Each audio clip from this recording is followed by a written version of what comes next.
yamuri Zimbabwe nhasi ndoiona nyaya pamwoyo pangu, nyaya inondibata semwana weZimbabwe, nyaya yemadzitateguru edu.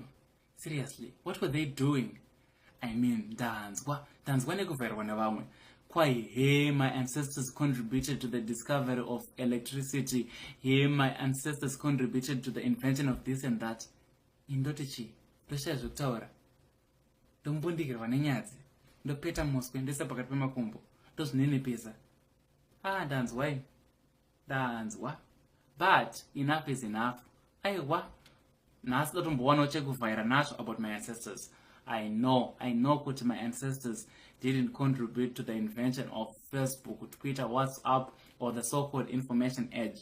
But hameno ikoko, inini, nhasi ndotombovhairawo nawo chete, and I'm not even talking about the great Zimbabwe. You know, our ancestors didn't have an information age, but they were wise enough to know that information doesn't necessarily need to come from universities, textbooks, and websites. Vaiziva kuti information can come from anywhere. Saka vaiti kana vachifamba musango so wona nzou ichizvifambira vaibva vatodzidza kuti hey, nzou yairemerwa nenyanga dzayo. If they ever had a chance yekuona nzou ichirwa, vaibva vati panorwa nzou uswa ndohunokwara. A lesson about the vulnerability of the common man, especially at the hands of the powerful. Vaiti vakuona kukura kwenzou voti hey, kutandadza nguva kuteya nzou neriva. A lesson about the value of appropriating effort that is proportional to the task at hand. Mombe dzavo kumombe dzaivadzidzisa kuti nzombe huru yakabva mukurerwa. A lesson about being humble, because all of us, even the greatest among us, vakatobva mumaoko esomeone. Mbudzi dzavo dzaivadzidzisa the value and importance of influence, since mbudzi kudya mufenje ufananyina, and the value of tactfully looking for help, nekuti kambudzi kuzvarira pavanhu unzi ndichandirwe imbwa. Sometimes vaita mabamba harvest, but vaisagarira maoko because vaiziva kuti matakadya kare hanyara dzemwana. Vengi vasitombo psychologist, but vaitoziva kuti mwana mudiki kubvuma rwendo hungaine rwake mukati. And vengi vasina bhaibheri, but they still had a strong moral code, knowing kuti your actions can catch up with you, because chisi hachiere mumusi wacharimwa uye rine manyanga ariputirwe. Varume vacho, sometimes they could go to long distances to find wives, because they knew kuti kure kwegava ndokusina mutsobvu. And the value of commitment, kuti if you are committed, you can do whatever you set your mind upon. But vasvika ikoko, madzimai acho aisada zvekumhanya, because aiziva kuti 1, rime singanye parirori, number 2, rinonyenga rinohwarara rinosimudza musoro rawana. Saka vaisada zvekumhanya, and vairamba. Mbuya vangu vakatondudza kuti vakapedza 6 months vachiramba sekuru kusvika sekuru vazodiwa.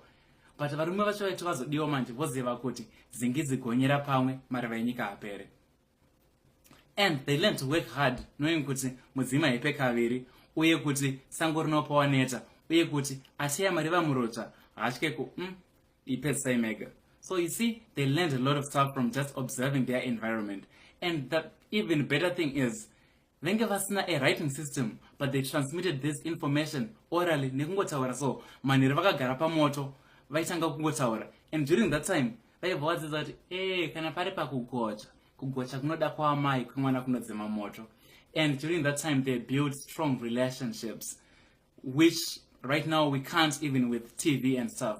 So you see, when the Europeans were busy building technology, our ancestors were contributing to the most important thing, to the building of relationships, because during that time they learned about mutual respect. That's why we have phrases like kudoguru peta moswe kuti vadiki vakutye, nerimwe racho rinobalanza rekuti mukuru hanga igare funde. So they learned the most important thing, which is relationships. Doesn't Jesus himself say the greatest thing is to love your God with all your heart, with all your might, with all your soul, and to love your neighbor as yourself?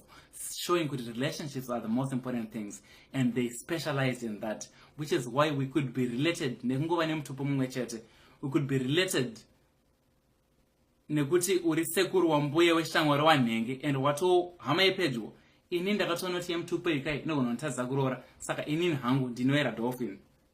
So handinetsekani pamutupo apo, because we consider relationships that much, and it's the important thing in life. So for that, I'm really grateful about my ancestors, because they contributed to strong culture inoda vanhu, culture inovhaliwa vanhu, zvekuti uri hama unogona kungoenda kumba kwemunhu wototi ndasvika bhegi rongedzai zvenyu, wotoziva kuti baba vatinawo kwemazuva akawanda. because we really valued people that much. Mamwe cultures value vanhu zvakadaro, and because of that we are happy people. We are joyful in tribulation. We are happy in spite of perplexity. We are happy in spite of trouble and stuff. Magetsi anoenda vanhu vanongofara. We are happy in spite of all that. And for that I credit my ancestors, the likes of Mbire, the likes of Hungwe Chatibwege, the likes of Nyatsimba Mutota, the likes of Nyanewe Matope, the likes of Mavura Mabwe, the likes of Mukombero Nyahuma, Changamire Dombo, Kakuyo Nemunyaka, Neshangwe Munembire, Chivere Nyasoro, Chisamu Negomo Mapunza Gutu, Gasi Rusere Chimbuganda Matombo, and all the others were just Ngazive, Master Ao, even Lobengula Mzilekazi Kamashobana, because they made us who we are, a people who love people, a people who value people, and for that I'm really grateful. You know what? So, yes, we have a lot of things to learn from the Western world, but think about it this way. The things that we have to learn, you can learn to be an engineer from a book, you can learn to be a doctor from a book, but the things that they have to learn, you can't learn to love people from a book, you can't learn to value people from a book, you can't learn to be happy anytime from a book. And for that, we should be grateful for the example and the experiences that we got from our ancestors. Ndayende.